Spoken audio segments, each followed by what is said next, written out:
Hello. Welcome to the Tutors of Life podcast, where we research life so you don't have to. Episode 243. This is your host, Shaun Tutor. And this is Sam. This is a Tutor episode where we try to teach you something new. Joe Rogan had Elon Musk on the podcast again. Ooh, cool. Last week. It was so fucking great. Were they smoking again? No. Okay. Partway through, like a little ways in the beginning, they paused the podcast so that Joe can go shoot an arrow into his Cybertruck. Destroyed the arrow. Boom. Blew it up. Didn't barely scratch that Cybertruck. Wait, Elon drove there in his Cybertruck. Cool. And then must have left the Cybertruck wherever, because then he flew out to England. It's Elon Musk. Whatever. He can do whatever he wants. Yeah. But anyways, boom. So partway through, shoots an arrow at the Cybertruck, right? Hour and a half later, they order pizza on the podcast, and they eat a pizza while on the podcast. So all you hear is just Joe and Elon just munching on pizza. It was glorious. That's awesome. It's glorious. Is that what you were listening to when I got home? No, it rolled into the episode with Tim Kennedy. Oh, okay, got it. But it was just funny. I was listening to it gym training legs, because that makes sense. It does make sense. Yeah. That's fun. Cool. I just thought it was funny. It is. Because those two just get wild. they just don't. The thing is, dude, is like the average podcaster, I would say, if they're eating pizza on the podcast, people are just going to be like, okay, yep, I'm done, and turn it off. But people were invested in that. But it's, Joe Rogan, Elon Musk, they're listening. It don't matter if they're eating pizza or not, dude. Millions of people are listening to those two just munch down on pizza. Yep. It's funny. I love that. Yeah. Yeah. Let's see. Okay, so. Topic of the day. Yes. Wondering, catching up? No, because we're not supposed to do that on these. All right, whatever. Okay. I was told this the first year in business. Went to a conference in Madison with Ryan. Lady at the front asks, what is the most important thing in business?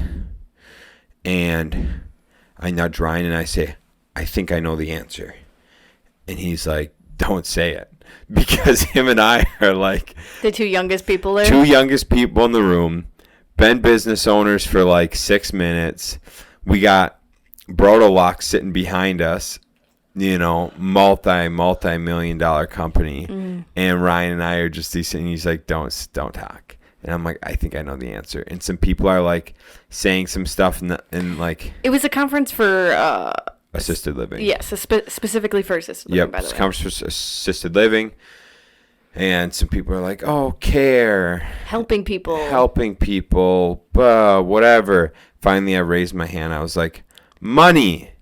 And the lady's like, you're right. Did everyone laugh? When you said money, did everyone start laughing? Yeah. And then she's like, you're right. And they're all like, oh. Yeah. Yeah, that's legitimately what happened. Yep, sounds about it. And she's like, money. More importantly, the topic of the day, profit.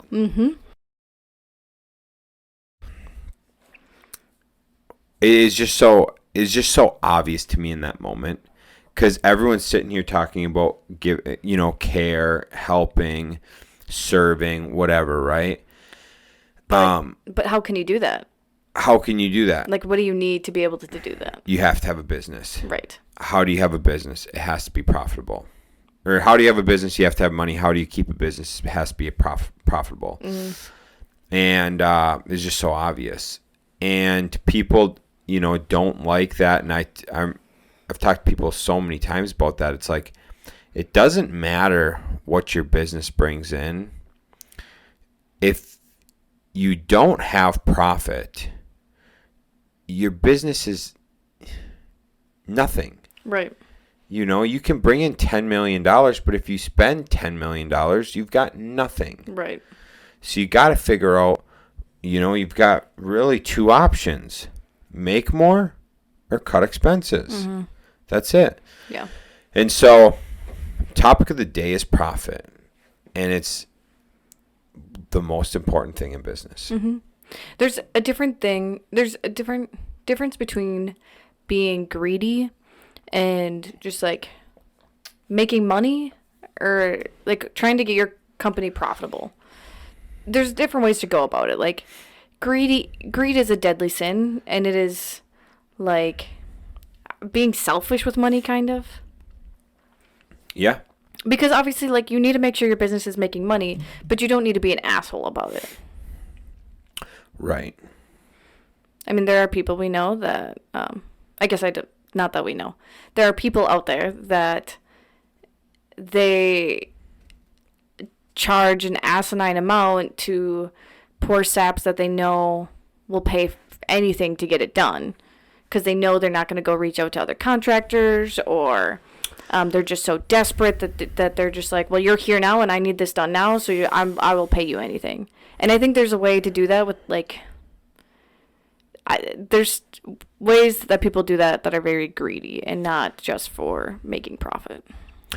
So I agree. I agree. But I've recently started changing my mindset on that. And here's what I mean by that. Go ahead. I get greed is like the extreme of making money. Like, there's a way to do it that is greedy, but making more money is not greedy. Right. So how I see greed myself is like either not knowing when to slow down or stop. What I see greed to me is not providing a high quality product, but for an astronomical amount of money. So, so what I'm changing my mind to is this.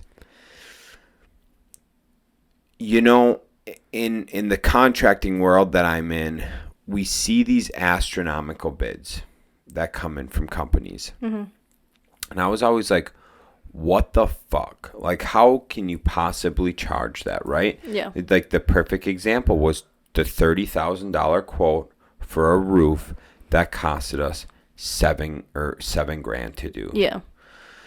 And to me, I was like, this is astronomical. This is stupid. What the fuck? But what I've started to change to think of is like, say I didn't call anyone else. Say it's my forever home. And say I'm willing to pay $30,000. What if I have $30,000 budgeted? Yeah. What if I didn't call any other contractors?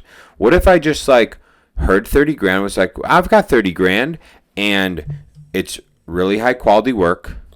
It's high quality materials. You got a 25-year warranty. You're not going to have to worry about nothing. Like, in that realm, I'm starting to change my mind of like, okay, it's astronomical to me because I know how to shop and I know how to find guys who can do quality work for cheaper, right? But the guys I'm finding, I've got to search for, I've got to vet, and typically the vetting process is through using them on my projects to find out. You can get referrals and shit like that, but so what I'm getting at is like, if you're a customer and you're willing to pay a price to not have any headache, and you charge these prices and they're willing to pay it, I think I just changed my mind to like, good for you. So would you call it greed if they didn't produce like a high quality product, but we're charging that amount? 100%. Okay. Because when I go into some of these projects, and Kyle and I have done it multiple times, we've gone in after these people have done these projects for more than we would have charged. And a lot of the time, way more than we would have charged. And I'm like, this is fucked. This is fucked. This is fucked, right? Like, all kinds of it is not good. And when I see that kind of stuff, I'm like, this person was greedy. because they didn't give a top tier quality product. So you're charging top dollar for low quality. Correct. That to me is greed. Yeah. But like a lot of the projects that like Kyle and I have put out, and you know, I've seen some people put out some products like at Parade of Homes and stuff. And I see some of the work these guys do, and I'm like, you know, not me, but I see how people would be willing to pay these prices. You know what I'm saying? Like, when Kyle and I put out a product, it is rare that I'm not very pleased with the product. Yeah. You know what I'm saying? Yeah. It's yeah. And typically the times I'm not pleased with the product is when we didn't have good bones to begin with. Yeah. It's not our work. It's the fact that the walls were unlevel, the floors were unlevel, and the customer didn't want to pay to like take out the floor and do, you know, whatever it is, or like it was on a flip and we didn't want to go that in depth on it or whatever. Then you would lose profit. Then we lose profit. And so those are, but like the actual like quality of work, the work we do ourselves, I am like never really disappointed in it, right? And I see a lot of that with some of these other contractors in the area. I'm like, yeah, that's good work. So what I'm getting at is, if somebody's willing to pay for your service and you're giving quality, and not so you're giving quality at the price you're asking for. So what I mean by that is this: you can give 3 tiers: good, better, best. And as long as you're providing the quality in the good, better, best category for what you're charging, say go hog wild. You know? Yeah. Get what you can get. If the people are willing to pay it, that's what the market is. Yeah. If someone's willing to pay $30,000 for a bathroom, and it's, you know, it's a normal bathroom turn. Yeah. You know, you got you just a main level bathroom, nothing crazy. You got your tile floor, you got your clip-in shower, you got your double vanity, you got your toilet. If someone's willing to pay $30,000 for that, do it. Good for you. Yeah. The reason I wanted to point out greed first before we go deep into this is because you need to get over the mindset of being greedy. If you're giving the best quality, you can charge the best prices. 100%. And you can do it with a good conscience. Right. And you need to get over that hump of like thinking you're being greedy. Yes. But it's good to keep that in the back of your mind, but it's also something to only keep in the back of your mind, not being like, oh, like I feel like I'm being greedy for charging $100 a square instead of $50 a square. Right. But it's like, well, everyone else is charging $200 a square, so even if I'm charging $100, I'm still doing really good. Right. Yep. So yeah, it's keeping that in the back of your head so you don't go overboard, but allowing your company to be profitable. Because once you're more profitable, then you can put that. I'm sorry, I should let you go. No, go for it. Okay. Because once you're more profitable, then you can start putting that money back into your company, which will just allow your company to grow. You can invest into the people in your company to get them to grow, and just be able to make your company even better and more efficient, and give out those best services to more people. Right. But you have to make profit in order to do that. You do. And part of that, and I talked to Nick about this on Friday, having an abundance mindset. And so, you know, when you go and do a sale or a quote or, you know, whatever you're doing, however you're, like, this was the case in assisted living all the time. I wasn't afraid to get turned down. If they said no, I'm like, all right, whatever, sounds good. Because I know they're either going to find someone of lesser quality than us in the area, and they'll go with them, and then they're going to call us back in 6 months, or they're going to go through the gambit of all the people, and no one's going to be able to do it, and they're going to call us back and accept what I said.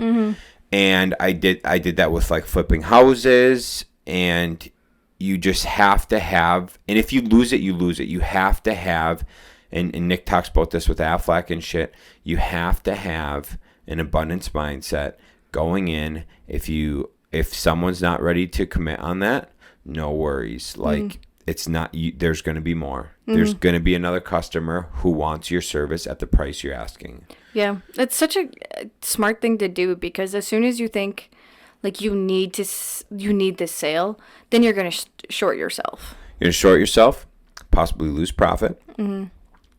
For example, Kyle and I, on one of our flips, we saw it and we did like rough calculations just from a quick walkthrough. We're like, oh, yeah, we could probably do this. Ask the guy what he wants, and he showed us price. And we're like, okay. Yeah, we could do that without any hassling, nothing. That project, it still ended up being profitable, but when we got into that project, we ran into a couple hiccups we didn't know about, right? It ended up being 10 grand more than we thought. And it's one of those things where, like, you know, we could have, why didn't we barter? Why didn't we think about, almost every project we do, we run into these things. Why didn't we buffer that? Why weren't we like... Yeah, like putting in a bigger buffer. Right. Yeah. And it was just foolish of us. And so, and what it is, you know, in a quick walkthrough, you can only see so much because tenants have shit in the way. Or if you're taking out walls or moving walls or something. Yeah. And you don't know what's behind them, stuff like that. And then the owner is telling you something, or the tenants tell you something. Sorry. And you just take it at like face value and don't have time to dig deeper. And that's where... Yeah, people like to lie. You know, whether it's lying or whether it's not telling all the truth, you know, because they're not necessarily lying. They're just leaving shit out. Yeah. You know what I'm saying? I remember those people in group home days. Oh, dude, for sure. I mean, you just get people who are like... They tell you half the story. Yep.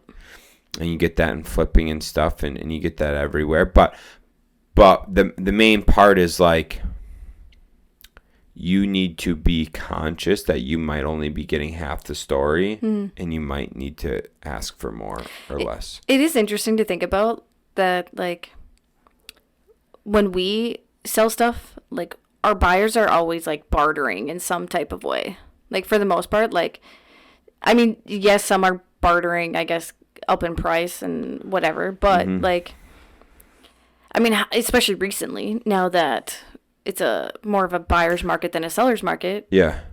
We've had multiple buyers be like, oh, well, this says it could possibly be an issue, so let's take $10,000 off the price. Yeah, dude. And it's just like, okay, but it's not actually an issue. But it could. Right. And it's just like, but we don't do the same thing when we buy stuff. We're just like, no, that works. Yeah, sure. Like, we don't. I know. And funny. That's the thing. That's the thing with it, though, is like, when you think of profitability, you almost have to start doing that stuff. Yeah, you have to think about it from multiple ways. Like you said, you have to make more money and cut expenses. Right. Yeah. So, I mean, the expense was buying the house. So we should have thought like, okay, how can we cut this more? Right. Yeah. And so people, you know, when you're thinking of your profit, a lot of people aren't thinking about this, right? So just use contracting for an example. A typical labor wage right now is $75 an hour. But that's typically for like single contractors? Single contractors, thank you. Self-employed people or whatever, and people just say $75 an hour labor rate.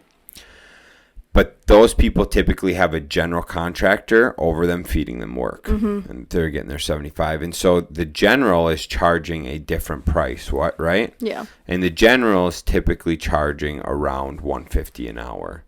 And the same thing goes in electrical and like HVAC and all that shit.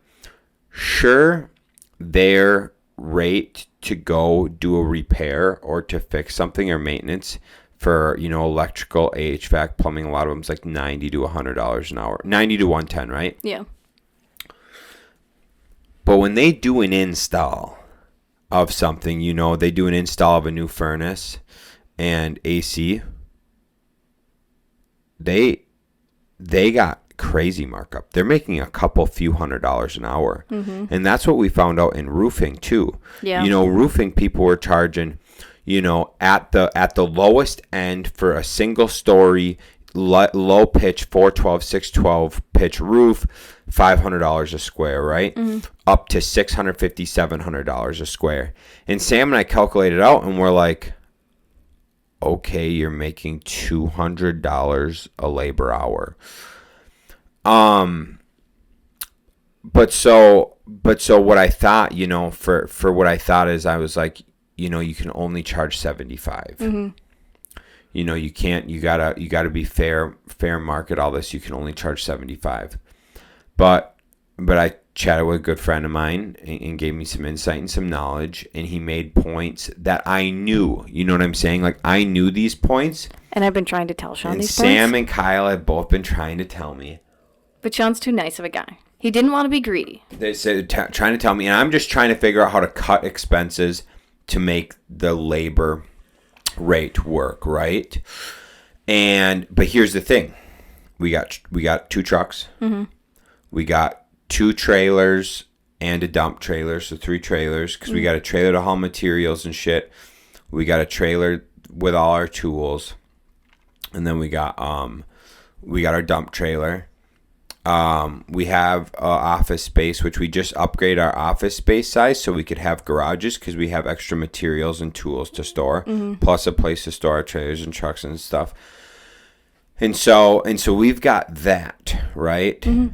And then we have the back end shit, right? So we've got Brooke, possibly, well, Sam coming on, and doing stuff for us, and we've got this building out systems. Yeah, I mean, we got the software we need to pay for. Software for CRM, estimating, QuickBooks.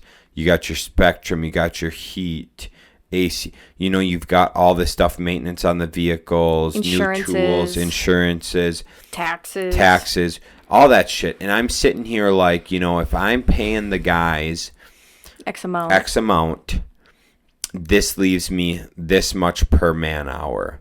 Okay, well, what if we go over 5 hours, 10 hours on a project because of something unexpected?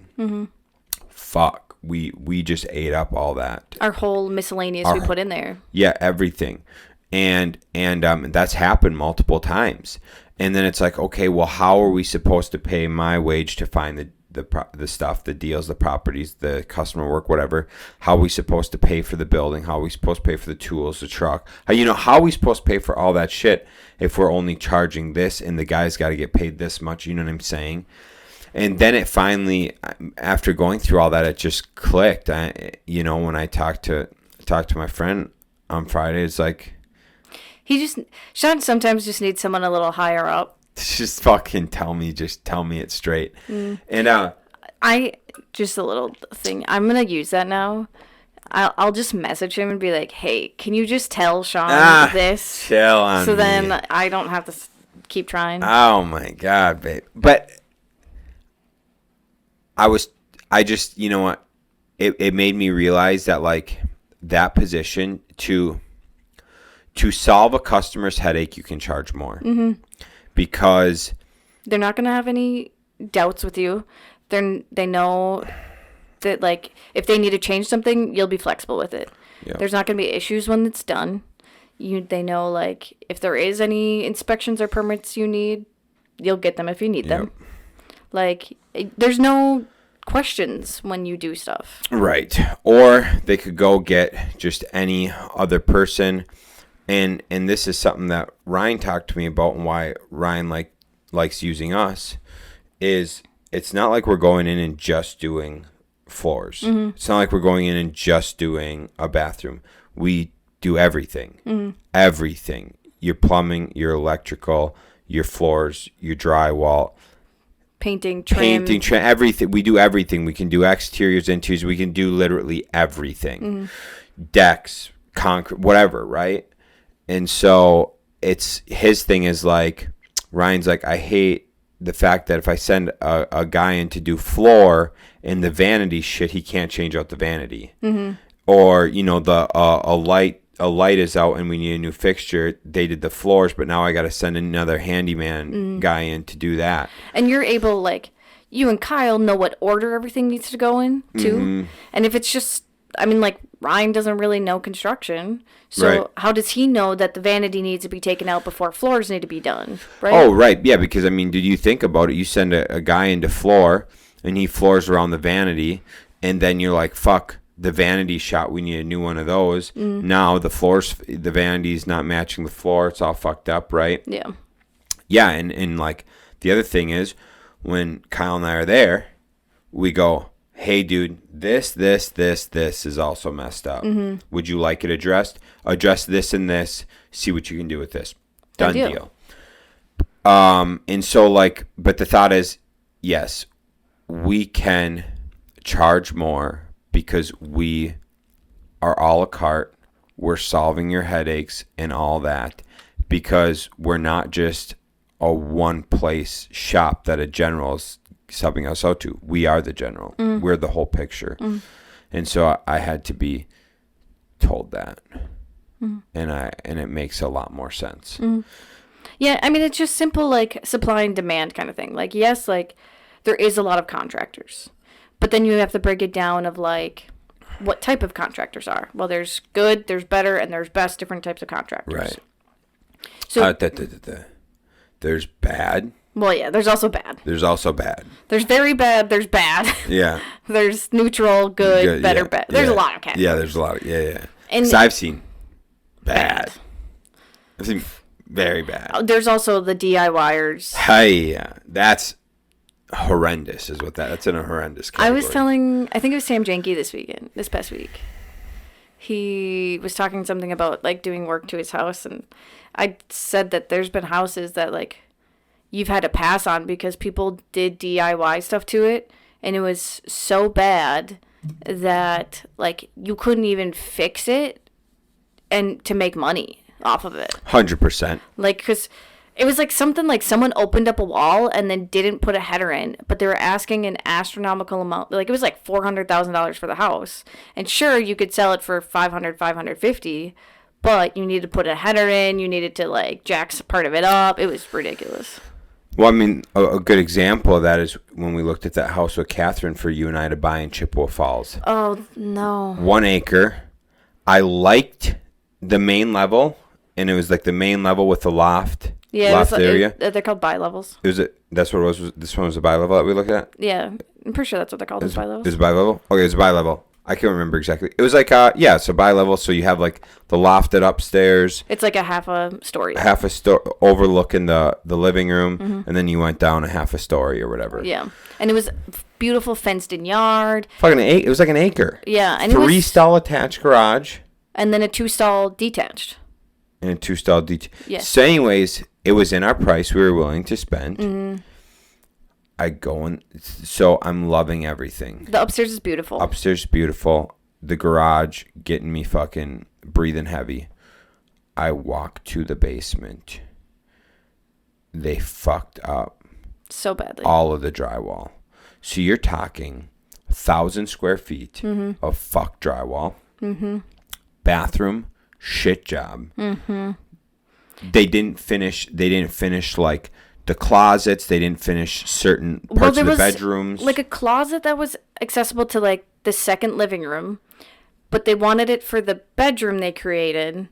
So they just, like, cut a hole in the drywall, didn't frame it out or anything. Nothing. It was so bad. And so I was just sitting here, I was looking at this, and I'm like, to fix all this bullshit, we're going to have to demo it and redo it, being like $25,000 to redo this shit.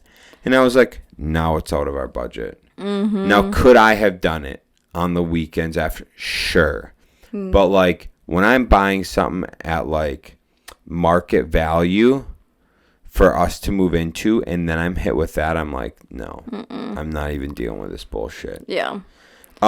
Which It's the DIY. average person, like... The average person doesn't know that house sold within a week. Yeah. They don't know. But I just can't. And I told Kath, I was like, I can't live with this. Yeah. It's not. That's why we just had to get a house that we did ourselves, pretty much. That was our issue with Robin Road. Robin Road was before we really started doing anything construction-wise. Yeah. And there was a part of the hallway. Oh, they took part of the living room and added it to the master bedroom to put in a fucking walk-in closet. Yeah. But the drywall job they did was terrible. Awful. And it bothered me the entire... Because when we walked through it originally, like, when you're first doing a showing, like, you don't really pay attention. Right. And it was the cheapest house. Yep. And everything. And then, like, after we finished all of our demo work and everything we did to the house, then I started noticing that part of the wall, and it bothered me for the rest of the fucking time we lived there. Once, now we can kind of walk through a project. Now we can kind of walk through a project and see... all those things. And I know those things so we can address them, but we were just getting started. We didn't know that stuff. We have the eye for it, as some people say. Sure. Now back to profits. Yep. You got to think all your back end shit. You guys have to account for that stuff. You should. Every little thing. Everything, dude. Everything. If you want to you got to account for if you got to take someone out for a meeting and get a coffee. Mm-hmm. That shit's got to be accounted for. You got to think about that stuff. If you're driving places with a company vehicle or you're just, it's got to be accounted for. Your time has to be accounted for. Like, if you weren't doing it, somebody would have to do it. That's got to be accounted for. Or, like, if you had to go make an extra material run, you're not only, like, spending that hour. Oh, yeah, that's really good. Like, going to do it, you're also not making money off of that hour. So it's kind of like a double negative. It's an opportunity cost. Yeah. So let's just say you're charging $100 an hour. Mm-hmm. You're charging $100 an hour, and you're on the job working. You're in your flow state. Mm-hmm. Boom, you run in. You realize you didn't get enough flooring.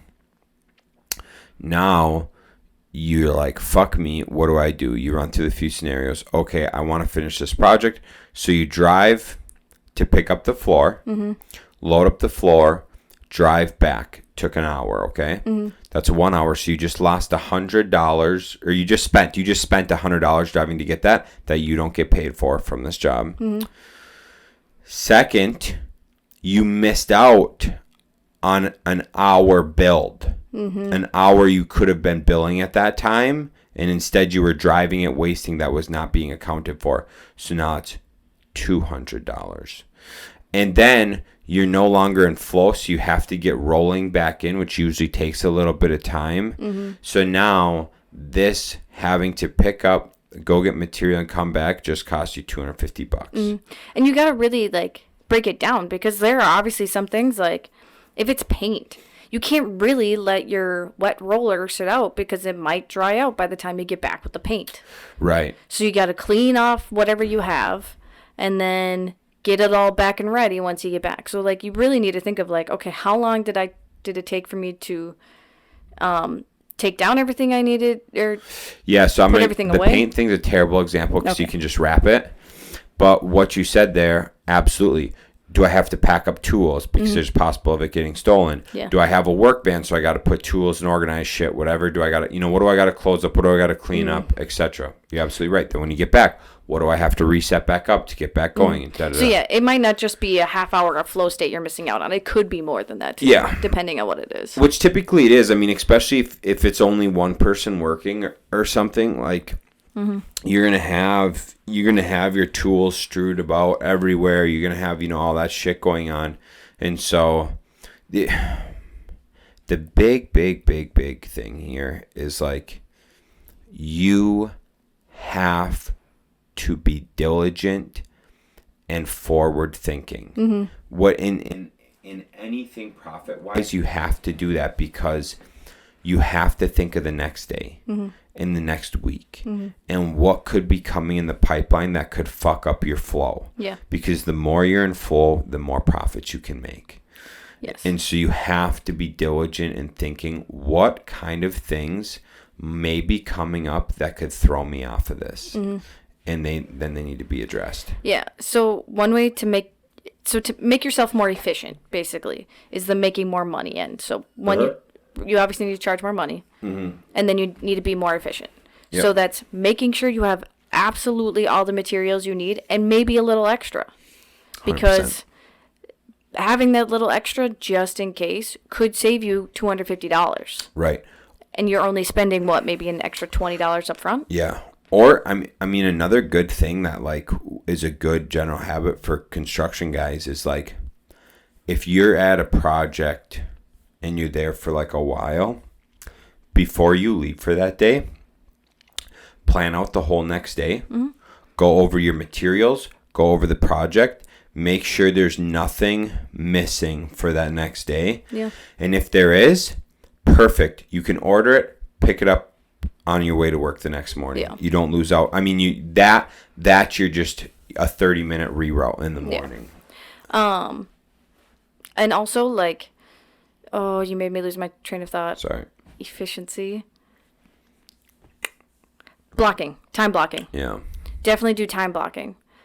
This is something we're trying to improve with Shaun and his business, is because like he'll work in the office for 2 hours in the morning, and then you'll go get coffee, and then he'll be back in the office for 2 hours, and then he has to go meet with so-and-so, and then he's like, well, I got an hour, what should I do with it? And then he kind of, does whatever. Fucks off. Yeah. So instead, like, we should be having Shaun maybe have only meetings with people 2 days a week, and he can just have some of those things back to back to back to back. Because then... Especially in the afternoon. Because then especially, like, once he gets going on anything, so it could be on the job site, it's going to be better for him and the guys if he's on the job site the whole day, or 6 hours, versus if he's only there for 2 hours here, 2 hours there, 1 hour here. Because you can't really set up anything, or... Even if it's like something on the computer, you can't really get your mindset in the right place for like half an hour. So if you only have 2 hours, then you actually only have an hour and a half. Right. So it's definitely one way to make more money, be more efficient. Then we can go like to the expenses route. We've already talked about this in a different podcast. Make sure all of your leaks are filled. Make sure all your holes are patched. Holes are patched. There you go. go. Leaks are filled. Wow. Good job. Take account of all your individual expenses and like everything. Supplies you need for your office. Are you getting the best quality supplies, or are you getting the cheapest quality supplies? I had lunch with another good friend of mine last week. He's like, do you know how much money I spent on paper towel and ass wipe last month? And he told me, and I was like, bro, I would have never thought about that. Yeah. Like, in that business, I wouldn't be thinking about how much money towels and ass wipe cost. I was like, bro, that's a big expense. Yeah. Dude, I know multiple businesses that do not keep track of their expenses and just let their employees buy whatever they want. Holy fuck, So, dude. like, a handful of people will have access to, like, their business Amazon.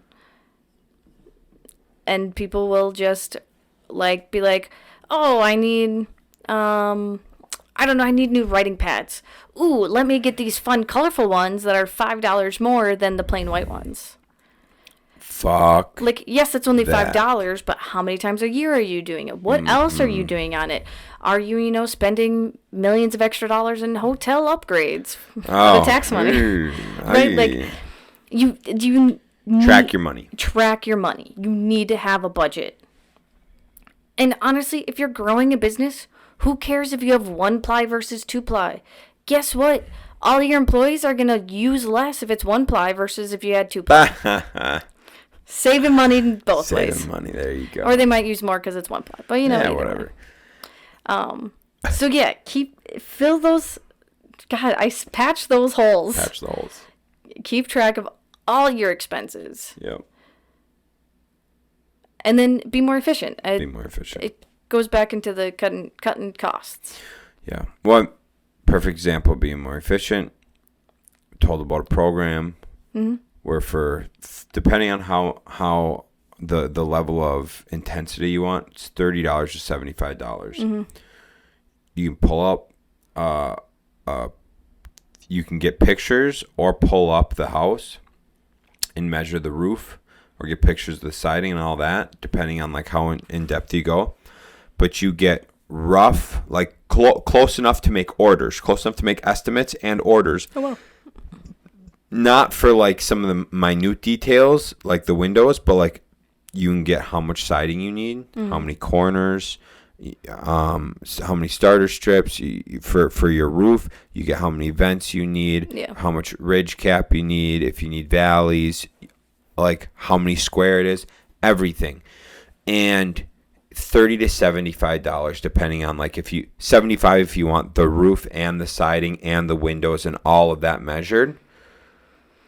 It would take me more than an hour to get those measurements.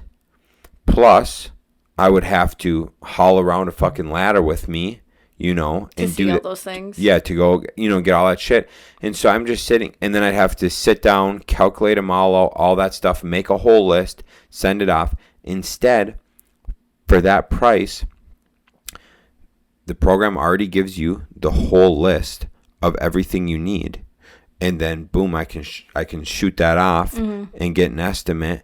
And it's like things like that, efficiency wise, sure, it takes money out of my pocket, but I just saved 3 hours. So what's 3 hours?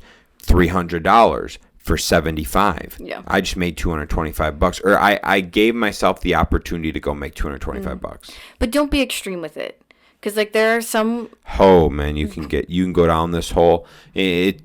You can go down this hole of efficiency to a point of like, well, if I'm not making $100 an hour, I shouldn't be doing the task. Okay, well, are you working in all of the times when you would be? So like your laundry, you're cleaning your house, mowing your lawn, doing your oil change. All of that shit. It's like, if you're going to just sit at home and play with your dinghy or sit at home and watch Netflix, then you could be doing your laundry. Then you can clean your fucking house, dude. Or whatever it is, right? You can definitely go too far down the efficiency ladder. I was also thinking like with software. We've seen some construction software that would be incredible. Yeah. That are like $50,000 a year. Okay, well, it's probably not smart for us that's just starting out to pay someone's salary. Yeah, it doesn't make any sense. In a software. But if you're a bigger company and you can go from having 3 people down to only 1 person because of this software, well, you're saving money not having these other wages, so you can afford that. Right. Love it. All right, guys. That's profit. You got anything else? No. So we definitely went over of charging more and how to make more money, make more with your money. Right. And then cutting expenses And then becoming more efficient. Beautiful. All right, guys, go out there, have a profitable business, and get after it. See ya.